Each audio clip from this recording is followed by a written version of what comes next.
আসসালামু আলাইকুম, সবাইকে শুভেচ্ছা জানাচ্ছি। মাসুম মাহবুব।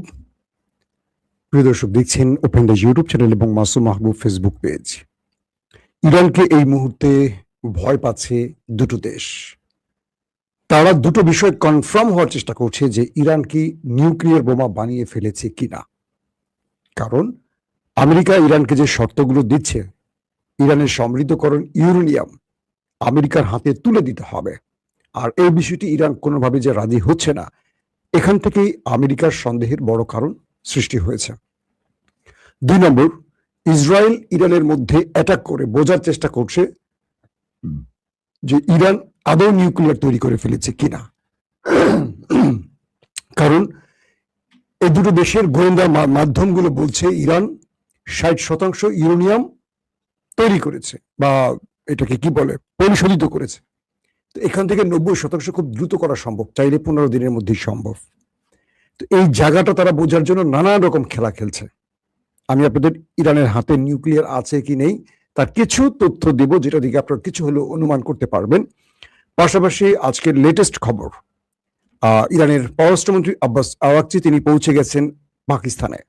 কয়েকটি সূত্র বলছে জেডি ভেন্স, দুঃখিত, জেরার্ড কুশনার এবং স্টিভ উইটকফ তারাও পাকিস্তানের উদ্দেশ্যে রওনা হয়েছেন।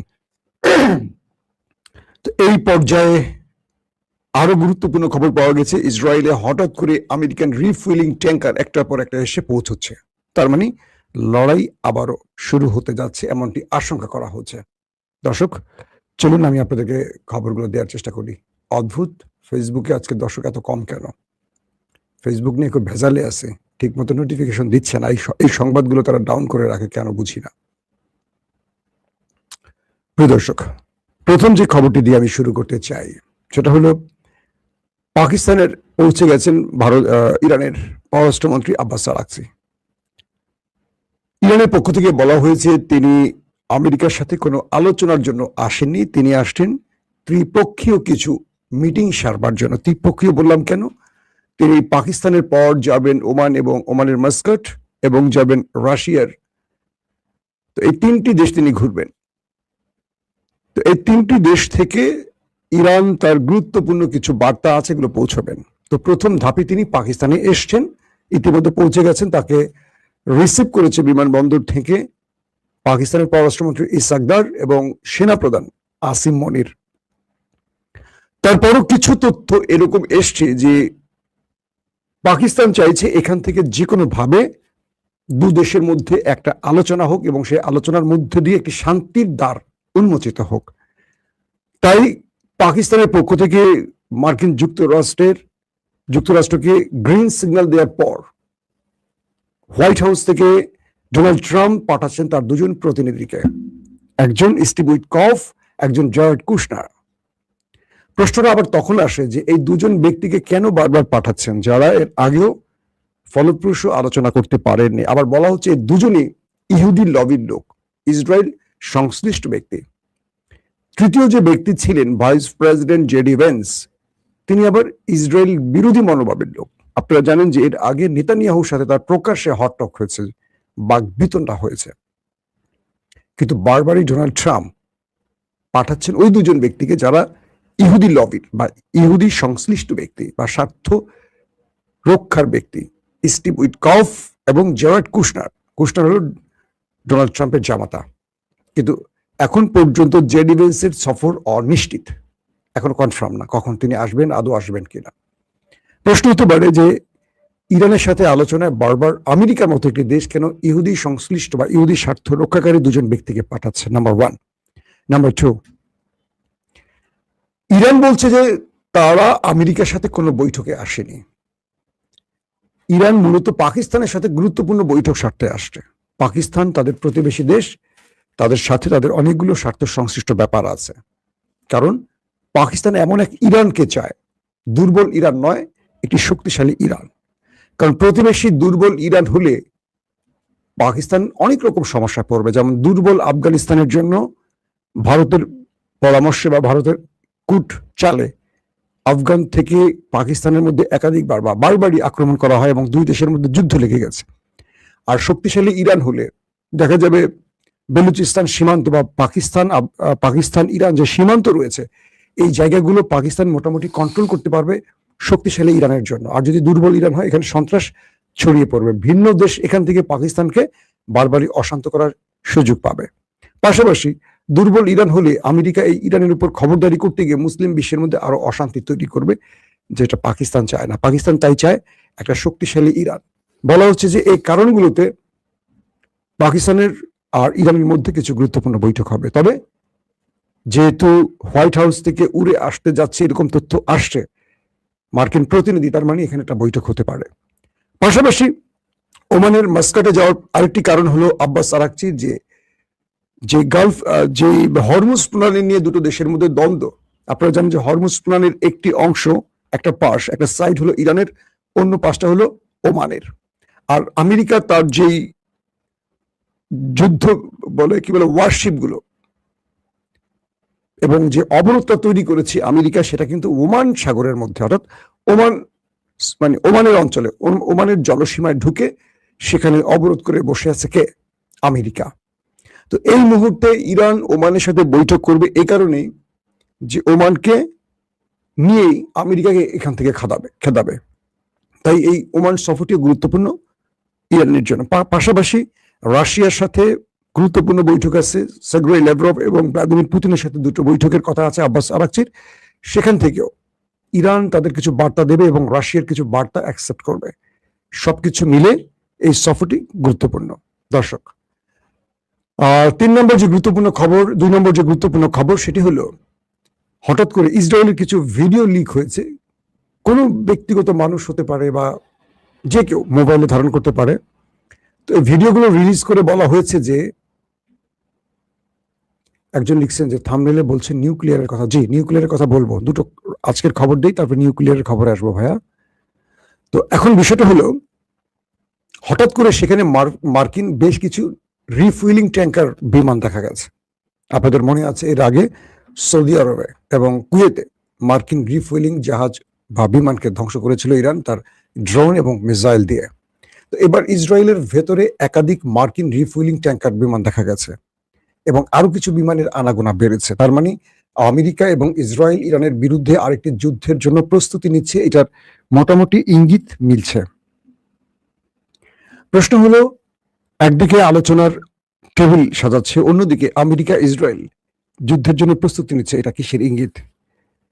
কখনো মনে হচ্ছে ডোনাল্ড ট্রাম্প এখান থেকে ফেস সেভিং নিয়ে কেটে পড়তে চান, আবার কখনো মনে হয় ডোনাল্ড ট্রাম্প আসলে ফেস সেভিং তো চান, একটা বিজয় চান, কারণ তার রাজনীতি আগামী মধ্যবর্তী নির্বাচন, পাশাপাশি নেতানিয়াহুর আদালতে তার বিরুদ্ধে যে আইসিটির মামলা, অনেকগুলো ঝামেলা আছে, এখান থেকে তিনি বাঁচতেও চান। সবকিছু মিলে যুদ্ধটাকে দীর্ঘ করে এখান থেকে একটা বিজয় নিয়ে তারা জাতির কাছে হিরো হতে চান। কিন্তু ইরান তাদেরকে সেই হিরো হওয়ার সুযোগ দিচ্ছে না, বরং বারবার তাদেরকে ভিলেন বানাচ্ছে। পুরো পৃথিবীর কাছে তারা ভিলেন হয়ে গেছে ইতিমধ্যে। দর্শক, তো এখন আমেরিকার এই অঞ্চলে প্রায় কি বলবো, ইরানের আশপাশে 8টি রণতরীর সন্ধান পাওয়া গেছে।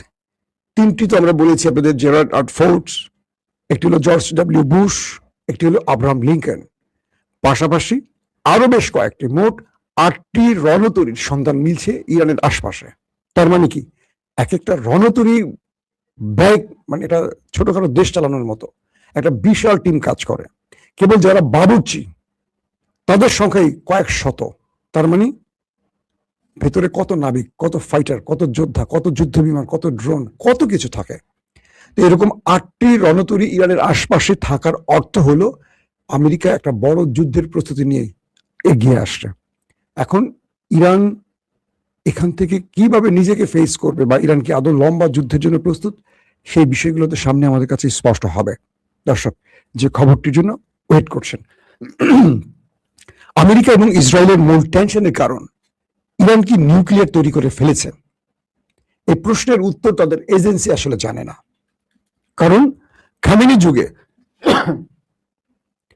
ইরান বারবারই বলেছে তারা নিউক্লিয়ার তৈরি করছে না, তারা শান্তিপূর্ণ কর্মসূচি পালন করছে, মানে শান্তির জন্য, বিদ্যুৎ, চিকিৎসা, বিভিন্ন কাজের জন্য। কিন্তু সাম্প্রতিক সময়, অর্থাৎ মুস্তফা খামেনির সময়, অর্থাৎ ইরানের সর্বোচ্চ নেতাকে হত্যার পর যে প্রতিক্রিয়া বা যে অবস্থা তৈরি হয়েছে, এবং মুস্তফা খামেনির যে বক্তব্য যে এই নিউক্লিয়ার এখন আমাদের জন্য খুব গুরুত্বপূর্ণ, কারণ আজকে যদি আমাদের নিউক্লিয়ার থাকতো তাহলে শত্রু আমাদের উপর আক্রমণ করতো না, যেমন তারা উত্তর কোরিয়া আক্রমণের সাহস করছে না। তো বলা হচ্ছে এরপর থেকে ইরান কি কোনো নিউক্লিয়ার বোমা তৈরি করেছে কিনা। এই কিনার উত্তরটি হলো, কিছু তথ্য এসছে এরকম যে, ধরেন আমি আপনাদের এই নিউক্লিয়ার বোমা সংক্ষেপে একটু বিষয়টা ক্লিয়ার করি, তাহলে এক বাক্যে খুব স্পষ্ট করে আপনারা বুঝতে পারবেন। সেটা কি, যে ইউরেনিয়ামটা প্রাকৃতিক একটা, এটা তো আমাদের একটা খনিজ সম্পদ। ধরেন এই প্রাকৃতিক ইউরেনিয়াম থাকে 235 পয়েন্ট মাত্রার ইউরেনিয়াম, 235%। যখন এটাকে বোমায় রূপ দিতে হয়, একটা নিউক্লিয়ার শক্তিশালী বোমা তৈরি করতে হয়, তো এটাকে পৌঁছে দিতে হয় আরো বেশি মাত্রায়। যেমন ধরেন এই ইউরেনিয়ামটাকে একটা গ্যাসে রূপান্তরিত করে, এবং এটাকে গ্যাসে রূপান্তরিত করে উচ্চ গতির সেন্ট্রিফিউজে এটাকে ঘুরিয়ে আনা হয়। অর্থাৎ এই ইউরেনিয়ামটাকে যে গ্যাস খনিজ সম্পদ, এটাকে তারা কি করে, গ্যাসে রূপান্তরিত করে। গ্যাসে রূপান্তরিত করে এটা উচ্চ মাত্রার একটা গতি, মানে উচ্চ গতির সেন্ট্রিফিউজে এটা ঘুরিয়ে আনে। তারপর এটাকে একটা নিউক্লিয়ার বোমা বানানোর জন্য এটাকে আরো বিশুদ্ধ করা হয়। তার মানে একটা দুর্বল ইউরেনিয়াম একটা শক্তিশালী কিছুতে, শক্তিশালী কি বলবো, পাওয়ারে তৈরি হয়, যেটা মানে খুব শক্তি তৈরি করে, এটাকে এই বিশুদ্ধ করা হয় এটাকে। তারপর ধরেন যে তথ্যটি দিলাম যে সাধারণ খনিজ ইউরেনিয়াম 3, 4, 5 এই মাত্রা থাকে, 3 থেকে ধরেন 5% থাকে। তো এটাকে কয়েকশো, মানে ইরানের যে রয়েছে ইউরেনিয়াম, প্রায় কয়েকশো কেজি বিশুদ্ধ ইউরেনিয়াম ইরানের এখন এই মুহূর্তে আছে, কয়েকশো কেজি বিশুদ্ধ, মানে যেটাকে বোমায় রূপ দেয়া যায় 235% বা মাত্রার। তো ইরানে যেই সব ইন্টারন্যাশনাল IAEA এর যে লোকেরা আসছেন, ইরানের যারা এই পরমাণু বিশেষজ্ঞরা, আন্তর্জাতিক পরমাণু বিশেষজ্ঞরা এসছেন, তারা পর্যবেক্ষণ করে দেখেছে যে ইরান তাদের যে ইউরেনিয়াম, এটাকে উচ্চগতির সেন্ট্রিফিউজে রূপান্তরিত করে এটার মাত্রা প্রায় 60% নিয়ে আসছে। এই ইউরেনিয়ামটাকে তারা 3 থেকে 5 মাত্রা থেকে তারা 60% এটাকে তৈরি করে ফেলেছে। তো প্রথমে এই ইউরেনিয়ামটাকে যখন আপনার বিশুদ্ধ করা হয়, সেন্ট্রিফিউজের আনা হয়, তখন এটার মানে এক কথায় যেটা বলা যায় যে এটা একটা ভয়ঙ্কর পারমাণবিক বোমার দিকে আগায়। তো বলা হয় প্রথম ধাপে এটা ওই মাত্রায় আনতে অনেক কষ্ট হয়, বিশাল ব্যয় বহন, পরিকল্পনা, অনেক বিশেষজ্ঞ লোক দিয়ে এটাকে এই রূপে আনতে হয়, উচ্চ গতিতে আনতে হয়। কিন্তু 60% হয়ে গেলে তারপর একটা পারমাণবিক বোমা বানাতে লাগে 90%। ধরেন এই 90% খুব সহজে হয়ে যায়। বুঝতে পারছেন বিষয়টা? অর্থাৎ একটা নিউক্লিয়ার বোমা বানাবার জন্য 90% ইউরেনিয়াম লাগে, বিশুদ্ধ ইউরেনিয়াম লাগে ধরেন।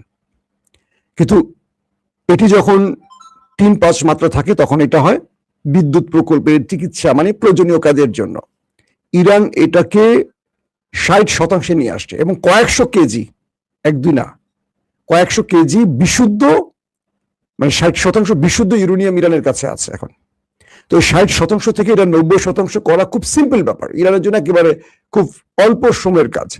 তো বলা হচ্ছে যে ইরান তার প্রথম কঠিন ধাপ পার হয়ে গেছে, সেকেন্ড ধাপ পার হয়ে গেছে, থার্ড ধাপ, এখন ফাইনাল রাউন্ডে ইরান আছে, যে এটা যে কোনো সময় চাইলে ইরান একটা নিউক্লিয়ার বোমা বানাতে পারে। তো বিশ্বকোরা এটাকে বলে নিউক্লিয়ার ব্রেকআউট থ্রেশহোল্ড। তো এই সিস্টেমটি ইরান এখন অবতীর্ণ হয়ে গেছে।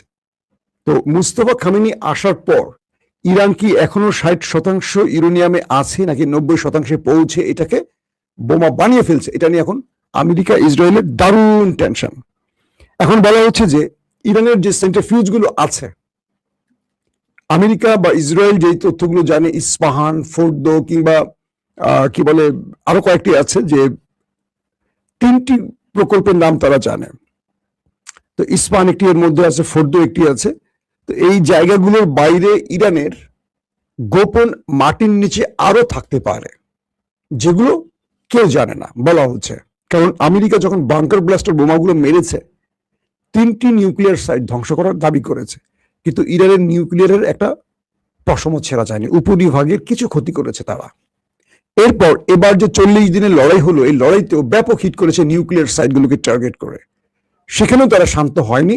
তারা বুঝতে পেরেছে কিছু করতে পারেনি। অর্থাৎ এই বোমা মেরে ইরানের নিউক্লিয়ার সাইট ধ্বংস করা যাবে না, এটা আমেরিকা ইসরায়েল বুঝে গেছে। তাদেরকে এখন সেনা পাঠিয়ে এখান থেকে সেই সেন্ট্রিফিউজ গুলো নিয়ে যেতে হবে, এর বিকল্প কিছু নেই। তো এখন তারা যখন পারছে না, ইরানের কমান্ডো বাহিনী পাঠিয়ে তারা ফেরত যাবে কিনা, জীবন নিয়ে যেতে পারবে কিনা, ইরান থেকে বেরোতে পারবে কিনা, এই জন্য আলোচনার নাম করে ইরানের কাছ থেকে এই সেন্ট্রিফিউজ গুলো চাইছে বা ইউরেনিয়াম গুলো চাইছে। কথা ক্লিয়ার, আপনারা বুঝতে পারছেন আশা করি। এখন বলা হচ্ছে যে ইরানের এইরকম বহু গোপন মাটির নিচে ভূগর্ভস্থ নিউক্লিয়ার প্ল্যান্ট থাকতে পারে যেখান থেকে ইরান বোমা বানাতে পারে। নাম্বার ওয়ান, আমেরিকা ইসরায়েলের ভয়। 2 নম্বর ভয়টি হলো ইরান তার দূরপাল্লার ব্যালিস্টিক যে মিসাইল গুলো তৈরি করছে। ইরান বারবার বলছে আমার কাছে এমন কার্ড আছে, শত্রুকে আমি সারপ্রাইজ দিয়ে দিব, বারবার বলছে। যে শিরোনাম দিকে আপনি ঢুকেছিলেন, আরেকজন লিখছেন ভাই নাতাঞ্জ পরমাণু স্থাপনা, থ্যাংকস নাতাঞ্জ ইস্পাহান ফোর্দ। আপনারা অনেক নিউজ সম্পর্কে ফাহিম ভাই আপডেট থাকেন, ধন্যবাদ। আপনাদের জন্য খবর বলতে ভালো লাগে। এখন বিষয়টা তৈরি হলো কি, ওরা ভাবছে, ইসরায়েল আমেরিকা ভাবছে যে ইরান মাটির নিচে আরো কিছু নিউক্লিয়ার বোমা তৈরির প্ল্যান তৈরি করে রেখেছে, যেটা তাদের জানার বাইরে। এই তিনটির বাইরে থাকতে পারে, এক। 2 নম্বর হলো ইরান তার দূরপাল্লার যে ব্যালিস্টিক মিসাইল গুলো আছে, এই মিসাইলের জন্য নিঃসন্দেহে কিছু নিউক্লিয়ার ওয়ারহেড তৈরি করে রেখেছে, যেটাকে আমরা নিউক্লিয়ার বোমা বলি। একটা হলো বিশাল আকারের নিউক্লিয়ার বোমা, আরেকটা হলো নিউক্লিয়ার বোমা বহনকারী ওয়ারহেড, যেগুলো ব্যালিস্টিক মিসাইলে সেট করে দিয়ে হিট করা যাবে। ধরেন ইসরায়েলে একটি ব্যালিস্টিক মিসাইল মারলো খাইবার, বা অন্য একটি মারলো, তার অগ্রভাগে তার মাথায় একটি নিউক্লিয়ার ওয়ারহেড বসিয়ে দিল, ওইটা কিন্তু নিউক্লিয়ার বোমা হয়ে গেল, ওইটা গিয়ে তাণ্ডব চালায় সব সাফা করে ফেলতে পারবে। এখন আমেরিকা ইসরায়েলের এই ভয়টিও আছে যে ওদের কাছে নিউক্লিয়ার ওয়ারহেড আছে কিনা। তো এটার জন্য বারবারই ইরানকে হুমকি দিচ্ছে, কিন্তু ইরানকে হুমকি দিয়ে সঠিকভাবে কিছু করতে পারছে না। ওরা 2 পা আগাচ্ছে আবার 3 পা পেছাচ্ছে, কারণ ইরান ভয় পাচ্ছে না ভেবে ওরা টেনশনে পড়ে গেছে যে ওরা ভয় পাচ্ছে না। কারণ ইরানের কাছে কি আছে, ইরানের কাছে কি আছে, এই কি আছে এটা নিয়ে ওরা টেনশন করছে। ইরান যে বারবার বলছে তোমাদের জন্য সারপ্রাইজ আছে, আমাদের হাতে আরো বড় কার্ড আছে, এটা নিয়ে ওরা রীতিমতো গবেষণা করছে। গবেষণা করে ওরা উত্তর মিলাতে পারছে না, তাই ইরানে নিউক্লিয়ার অ্যাটাকের হুমকি দিচ্ছে, এই হুমকি দিচ্ছে, সেই হুমকি দিচ্ছে, এগুলো করছে তারা। এখন একমাত্র ইরান জানে তার আদৌ নিউক্লিয়ার আছে কিনা। আর যেই 60% যারা তৈরি করেছে, সেন্ট্রিফিউজ ইউরেনিয়াম বিশুদ্ধ করেছে, সেটা বোমা বানাতে যদি মাত্র 2 সপ্তাহ লাগে, তো এতদিনে তো কয়েক সপ্তাহ না, কয়েক মাস চলে গেছে। তো ইরান কি নিউক্লিয়ার না বানিয়ে বসে আছে? একটা প্রশ্ন। ইরান যদি নিউক্লিয়ার নাই বানাবে, তাহলে 60% কেন এটাকে পৌঁছবে? এটা তো 3 থেকে 5 মাত্রায় থাকতে পারতো, শতাংশ থাকতে পারতো, তাই তো? তার মানে 60% করার অর্থ হলো ইরান 90% পৌঁছে এটা বোমা বানাবে। তার মানে কাজটা ইরান করে ফেলছে। আর তাই হয়তো ইরান ভয় পাচ্ছে না যে আমাকে যদি নিউক্লিয়ার মারো, আমিও তোমার নিউক্লিয়ার মারবো, নিঃসন্দেহে। এখানে এই দুটো দেশ, ইসরায়েল দেখেন মাইর খাচ্ছে সমানে, কিন্তু ইসরায়েল ইরানে নিউক্লিয়ার অ্যাটাকের কোনো চিন্তা করছে না, কারণ ওদের মাথায় ভয়টা আছে যদি আমরা একটা নিউক্লিয়ার মারি, ওরা তো 50 নিউক্লিয়ার মারবে। কারণ ইরান বলেছিল কি, আমরা তোমাদের জন্য সারপ্রাইজ আমরা লঞ্চ করে রেখেছি, যখনই ইরানে কোনো নিউক্লিয়ার অ্যাটাক হবে, এটা তো ইরান বুঝতে পারবে, হিট করা লাগবে না, এটা যখনই আকাশে উঠবে, আমেরিকা বা ইসরায়েল যখন ইরানে কোনো নিউক্লিয়ার মারবে, এটা উড়ে আসবে না, স্যাটেলাইট ইমেজ, রাশিয়া চীন কি করতেছে, সঙ্গে সঙ্গে বলবে যে তোমাকে নিউক্লিয়ার হিট করছে, এটা তেহরানে এসে পড়বে, বা এটা নাতাঞ্জে এসে পড়বে, বা এটা অমুক জায়গায় পড়বে। ইরান কি করবে, সঙ্গে সঙ্গে তাদের সুইচটা টিপ দিয়ে দিবে, তাদেরও মিসাইল ইসরায়েলে গিয়ে ঢুকে পড়বে, 2 দেশই মোটামুটি ধ্বংস হবে। ইরান ধ্বংস হলেও বাঁচবে, কারণ ইরান বিশাল দেশ, পাহাড় পর্বত ঘেরা একটা দেশ। আর ওই দেশটা মানে আমার নেতা কাকুর দেশটা ছোট্ট একটা দেশ, একটা শক্তিশালী পাকিস্তান থেকে একটা মারলে মোটামুটি দেশ নাই, নাড়াচাড়া করবে। সো এখানে অনেক হিসেব নিকেশের ব্যাপার আছে। দর্শক, আশা করি আজকে নিউক্লিয়ার বিষয়ে আপনারা বুঝতে পেরেছেন। যদি না বুঝতে পারেন অবশ্যই প্রশ্ন করবেন, নেক্সট ভিডিওতে আরো সহজ করে আপনাদের বুঝিয়ে দেব। তো সবাই ভালো থাকবেন, আল্লাহ হাফেজ। ওপেন দাইস মানে সত্যকে সত্য বলা, মিথ্যেকে মিথ্যে বলা। আমরা শোনা কথা নয়, চোখে যা দেখি তাই বলি।